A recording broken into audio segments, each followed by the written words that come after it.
buenas tardes, bienvenidos a la Cátedra de Introducción al Derecho.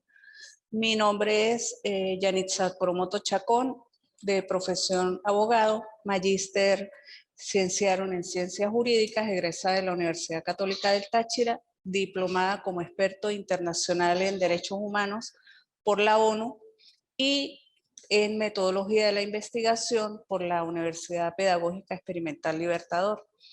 Con el dominio de los idiomas inglés y francés, tanto conversacional como instrumental, y por supuesto el español.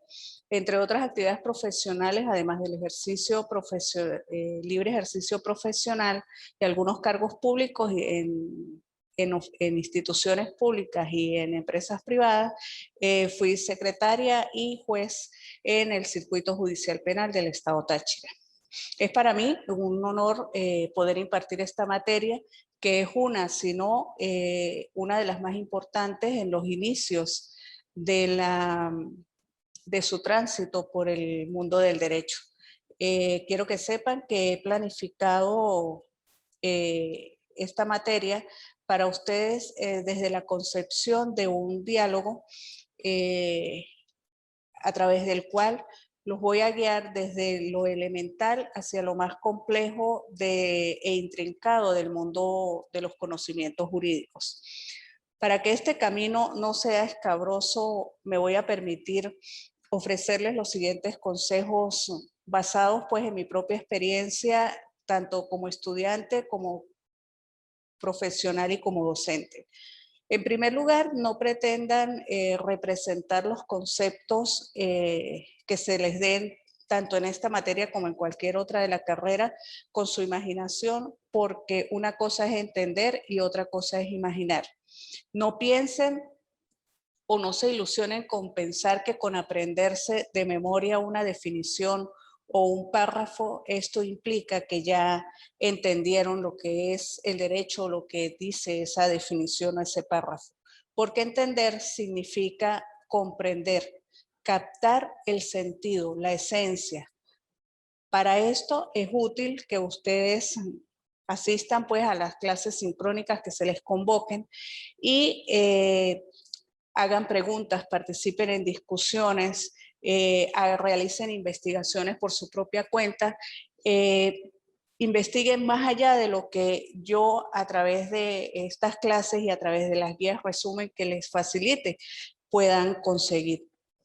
Por eso es necesario pues su presencia y su intervención y su participación en estas actividades. Es muy importante también que presten atención a los términos técnicos y que procuren en este caso sí aprenderlos de memoria, ya que una cosa no se conoce con propiedad si no se conoce su definición. En realidad no son muchos los términos técnicos, sin embargo pues es importante que los vayan manejando de tal manera que se les haga fácil cada vez que escuchan su mención, comprenderlos. No se puede comprender todo de una sola vez, tienen que tener esto presente, un factor subjetivo que afecta el estudio del derecho es el cansancio originado por el esfuerzo del estudio y en algunos casos por a quienes trabajan, pues también el trabajo y el estudio. Esto exige pues que ustedes dosifiquen el estudio convenientemente. Existe otro factor que es el objetivo que viene derivado de las relaciones que un problema tiene con otros problemas. Esto hace que en el derecho no se pueda comprender en profundidad un tema hasta que no se haya estudiado otros temas o problemas relacionados con ese tema que no se comprende y de los cuales depende su solución completa.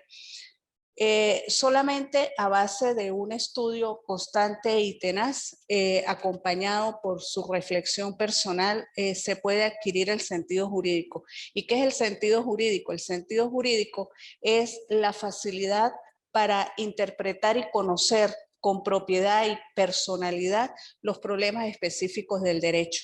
Adquirir este sentido jurídico personal es mucho más importante, considero yo, que conocer eruditamente muchas doctrinas y muchas opiniones. Y por último, cada uno deberá encontrar su propio método de estudio, de acuerdo con sus posibilidades y actitudes.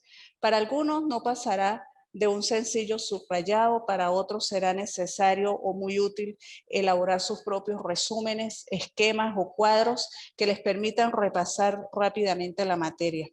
Ojalá pueda cumplir los objetivos que me planteé al planificar de esta forma que lo hice esta materia, y despierten ustedes que se inician en la carrera de leyes el deseo de superación científica del derecho y el anhelo por la justicia. Dicho esto, vamos a entrar pues en materia. Perdón. Para empezar pues a tratar o a estudiar lo que es la introducción al derecho, deben tener claro que esta es una materia preparatoria que contiene los aspectos básicos del mundo jurídico.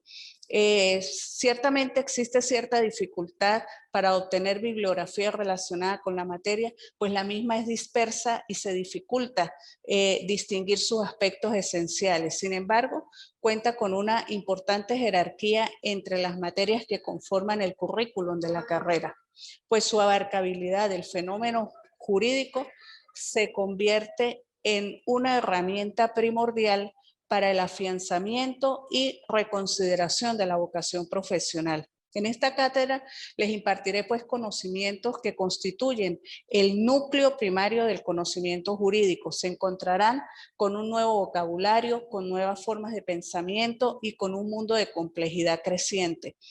Creo en una introducción al derecho configurada desde los aspectos científico, filosófico e histórico, es decir, aborda el derecho como objeto científico sin descuidar el análisis filosófico de los problemas del derecho, junto con el abordaje del desarrollo del pensamiento jurídico. Bajo este triple enfoque he intentado pues configurar el material de apoyo que les suministraré a través del aula virtual.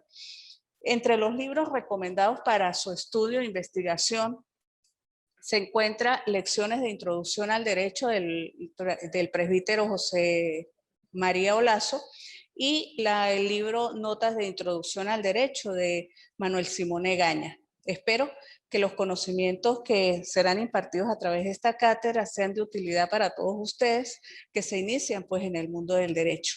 Finalmente les doy la bienvenida en nombre de la institución y en el mío propio, y les invito a recorrer con interés, con pasión y con deseos de aprender el camino de entrada al mundo jurídico.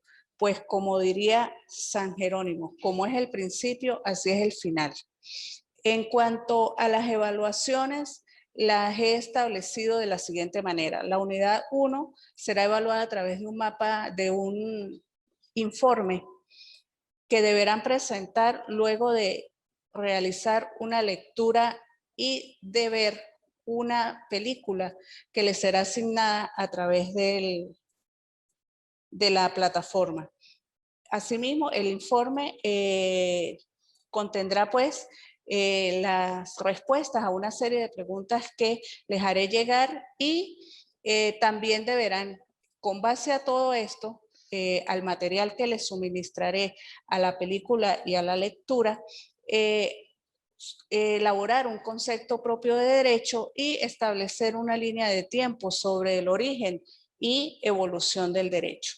La unidad 2 será evaluada a través de un cuadro comparativo entre los distintos ordenamientos jurídicos, distintos ordenamientos normativos y un cuadro comparativo relacionado con los fines del derecho. La unidad 3 será evaluada a través de un mapa conceptual, la unidad 4 a través de un cuadro esquemático y la unidad 5 a través de un ensayo analítico con su correspondiente exposición virtual. Para empezar a entrar en profundidad con la materia, si yo les hablo de amarás a Dios sobre todas las cosas y no pronunciará su nombre en vano. Aquí estoy hablando de un precepto religioso que obliga a las personas en relación con Dios y que es ante quien responden y que la sanción es interna. ¿Ok? Si yo les hablo de no debemos mentir, debemos ser amables, debemos respetar al prójimo, debemos ayudar a los necesitados, estoy hablando de normas de carácter moral que no están escritas, sino que se han configurado como principios de vida de los seres humanos. Ahora bien, el derecho concebido como un sistema es entendido como un organismo compuesto por diversos elementos que influyen recíprocamente entre sí. Antes el derecho era definido invariablemente como un conjunto de normas. El estudio de las normas era el objeto del derecho. Sin embargo,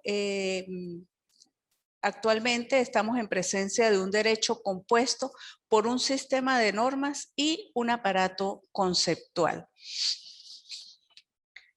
Entre este aparato conceptual de la concepción del derecho como un sistema, tenemos que el mismo está conformado por una estructura, es decir, un sistema de juzgados y cortes, una competencia por el territorio que configuran el acceso a la justicia, la elaboración de las leyes a través de las asambleas, congresos, tribunales supremos, gobernaciones y municipios,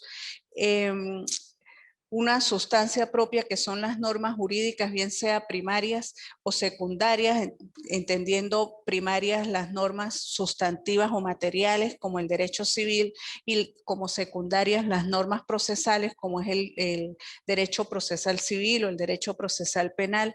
También forma parte de del derecho entendido como sistema, la cultura legal, que está compuesta por fuerzas sociales que trabajan sobre el derecho de forma constante, destruyendo, renovando, reforzando, eliminando y seleccionando qué partes del derecho operan y qué partes no, qué partes del derecho sustituir, qué partes eludir o evitar para pueden que de tal manera que no afecten el mundo jurídico, qué cambios tendrán lugar a raíz de todas estas situaciones, es un factor que conlleva a actitudes y valores sociales. La noción básica pues sería de valores y actitudes que se convierten en demandas, que encienden la maquinaria del sistema legal, haciendo que avance o que éste se detenga. Demandas de la sociedad en general, por ejemplo, la petición de aprobar una ley que promueva el trabajo juvenil o que incremente las penas a los funcionarios que incurren en delitos de corrupción, por ejemplo. También tiene que ver con la cultura legal, el conjunto de ideas y creencias y valores predominantes compartidos mayoritariamente por la población sobre la estructura, sobre el aparato normativo y otros aspectos más generales del derecho, como sus fines, límites y destino. La cultura legal interna que implica todo aquello que ocupa alguna posición en el gran mapa del derecho, como los jueces, los abogados, los legisladores, los funcionarios, los estudiantes de derecho, los profesores de derecho. Existe a raíz de esta concepción del derecho como sistema una forma alternativa de analizarlo mediante el empleo de modelos que permitan incorporar el concepto de sistema como totalidad que tiende a determinados resultados, tipos ideales para imaginar situaciones que respondan plenamente a un determinado concepto. No se dan en forma pura en la realidad, sino que son tipos ideales que coexisten con predominancia de uno o de otro. De tal manera, pues, que el derecho puede ser considerado como un sistema que rige la vida social. La cultura legal de los profesionales del derecho, el diseño del currículum y la manera como se acerca al derecho influencian al propio derecho. Lo que pasa con las decisiones judiciales y los escritos de los tratadistas, todo influye en el derecho y el derecho influye en todo. Enseñanza que acaba influyendo pues en el objeto estudiado. Puede existir una situación en la cual exista un derecho y no exista en forma correlativa una disposición que lo estudie. Pueden existir transacciones, matrimonios, muertes, es decir, el derecho como tal comprende o su estudio se encuentra vinculado al redescubrimiento del derecho romano. El derecho romano es la primera sistematización del derecho que se conoce. Y a raíz de ese derecho romano surgen los derechos de toda la demás comunidad internacional. De tal manera pues que según María Olaso, el derecho no es más que la recta ordenación de las relaciones sociales mediante un sistema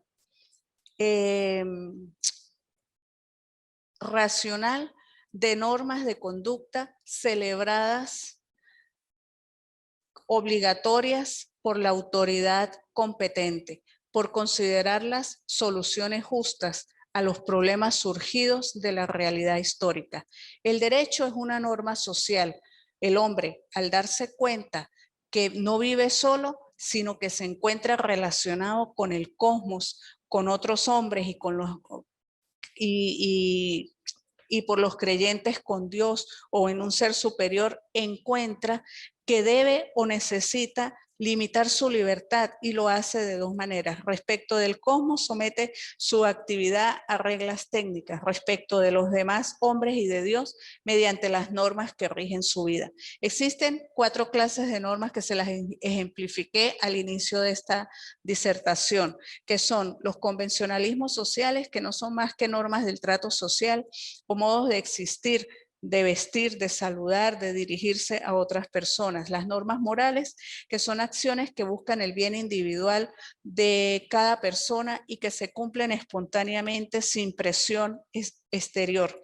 Por ejemplo, hacer el bien a los demás. Las normas religiosas, que son aquellas que rigen las relaciones humanas con miras a un bien sobrenatural según la conciencia de cada uno y cuyos textos básicos se encuentran en la Biblia, en el Corán, entre otros. Las normas jurídicas, finalmente, que son aquellas que rigen la conducta humana en la vida social con miras al bien común y pueden, por lo tanto, ser exigidas exteriormente por medio de una coacción organizada por el Estado.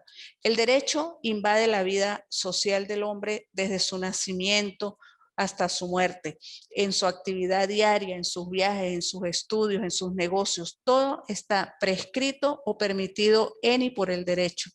El derecho limita la libertad del hombre y ordena su comportamiento en la sociedad. ¿Con miras a qué? Con miras a conseguir un orden social indispensable para su desarrollo y perfeccionamiento. Esto lo hace conjuntamente con las otras normas, con los otros tipos de normas que hemos hablado. Dentro de el espectro del derecho existen clasificaciones del mismo. Las más importantes o las más amplias son el derecho puede dividirse en derecho natural y derecho positivo. El derecho natural es el inherente a la naturaleza del ser humano. Se conocen por la luz de la razón natural y se imponen por la fuerza misma de la naturaleza, como el derecho a vivir, el derecho a educarse, a desarrollar nuestras potencialidades o nuestra libertad. Estos son derechos que nosotros interiormente sabemos que tenemos y los ejercemos. El derecho positivo viene a ser el sistema de normas que emanan de la autoridad competente y que son promulgadas de acuerdo con un procedimiento expresamente establecido para la creación del derecho imperante en una nación determinada. Se fundamenta filosóficamente en el derecho natural, pues de él deviene, y comprende muchos de los principios y aplicaciones de este derecho natural. Por otra parte, el derecho objetivo, que viene a ser el conjunto de normas imperativas que rigen la conducta humana en la vida social, que imponen deberes y atribuyen derechos, que es, por ejemplo, el ordenamiento jurídico venezolano. El derecho subjetivo no es más que el poder o la facultad que tiene una persona individual o colectivamente considerada para hacer, poseer o exigir algo. Y se encuentra establecidas tales facultades en el derecho objetivo. El derecho sustantivo se encuentra configurado por las ramas del ordenamiento jurídico que regulan y fundamentan directamente el contenido de los deberes y de las facultades del ser humano en sociedad, como son el derecho civil, el derecho penal, el derecho mercantil, que son aquellas normas o conjuntos de normas que establecen facultades y obligaciones de tales caracteres. Por otra parte, tenemos el derecho adjetivo, que no es más que un conjunto de instrumentos que el ordenamiento pone en manos del sujeto para la defensa de las facultades y cumplimiento de los deberes establecidos por el derecho sustantivo. En esta categoría se incluye el derecho procesal, que establece la actividad del Estado para la aplicación de las leyes y los medios a través de los cuales el individuo puede hacer respetar los derechos subjetivos que el derecho sustantivo le confiere a las personas. Por ejemplo, el procedimiento para el divorcio o el procedimiento para un cobro de una deuda. Es así como vemos que el derecho influye en todos los ámbitos de la vida social de los seres humanos. Si no existiera el derecho, pues viviríamos en un estado de anarquía, pero también podemos llegar a vivir en un estado de anarquía cuando no hay lo que se denomina una seguridad jurídica. Uno de los fines del derecho es lograr que haya seguridad jurídica en una nación. Ahora bien, yo les había enviado a través de la plataforma una pequeña encuesta en el que le hace una serie de preguntas acerca de sus actividades previas al estudio de esta carrera.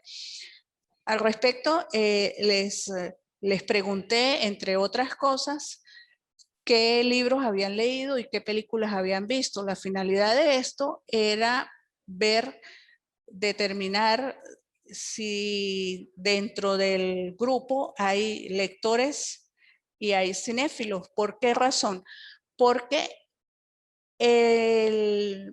una de las formas de enseñanza del derecho que considero se debe implementar es el análisis de situaciones que aparecen tanto en libros como en películas relacionadas con el mundo jurídico. No exagero si en el 85-90% de los libros, novelas, trátese de novelas, trátese de ensayos, lo que sea, hay alguna referencia al ámbito jurídico. Igualmente ocurre con las películas. Sin ir más lejos, podríamos hablar de un libro y película de dominio muy amplio, como serían, por ejemplo, los libros de Harry Potter, en los cuales hay normas, se puede conseguir normas jurídicas, normas morales, normas sociales y convencionalismos y normas religiosas. Se observa incluso hasta un procedimiento ante un juzgado, y lo mismo sucede y es reflejado en la película. También sucede con obras de grandes escritores como las obras de Shakespeare. Por ejemplo, encontramos entre las obras de Shakespeare una película, una de sus obras que ha sido llevada al cine, que es El Mercader de Venecia, que es la que ustedes van a analizar. También existen cuentos que hacen referencia a las leyes y al derecho, como algunos cuentos de Edgar Allan Poe, entre el cual se encuentra el que ustedes van a leer, que se denomina Ante la Ley o A las Puertas de la Ley. Y la idea de observar, de leer, de analizar estos escritos y estos películas es que ustedes aprendan o empiecen a argumentar, a aprender a argumentar y a conocer a profundidad lo que es el derecho. Entre otras actividades o libros que hacen referencia a lo jurídico, tenemos los libros, libros de Esopo, griego, Aristóteles, Sócrates, incluso con referencia a Sócrates, existe como ejemplo de un procedimiento penal el juicio que se le hace a Sócrates y por el cual es condenado a muerte. También es importante que ustedes cultiven, como podrán ver, el hábito de la lectura para que puedan, en primer lugar, ampliar su vocabulario, en segundo lugar, llegar a tener un dominio de lo jurídico ante lo que les espera en los años de estudio de la carrera. Y para mí, pues, es verdaderamente un placer y un honor poder iniciarlos en este camino que inician a partir de estas clases. Yo estoy a sus órdenes para cuando ustedes requieran cualquier duda, cualquier consulta, no duden, valga la redundancia, en hacerlo a través del aula virtual. Sin más, pues, espero que esta pequeña introducción que les he dado en relación con la materia y con las generalidades de lo que se entiende por el derecho y los tipos de derecho, conjuntamente con la lectura de la guía de apoyo, guía resumen que les voy a hacer llegar, y con las lecturas que deben realizar, comprendan, empiecen a comprender de qué se trata el derecho, cuál es su finalidad, y reafirmen su deseo de convertirse en profesionales de esta maravillosa carrera. Sin más, pues, que agregar, muchas gracias por su atención y que pasen buena tarde.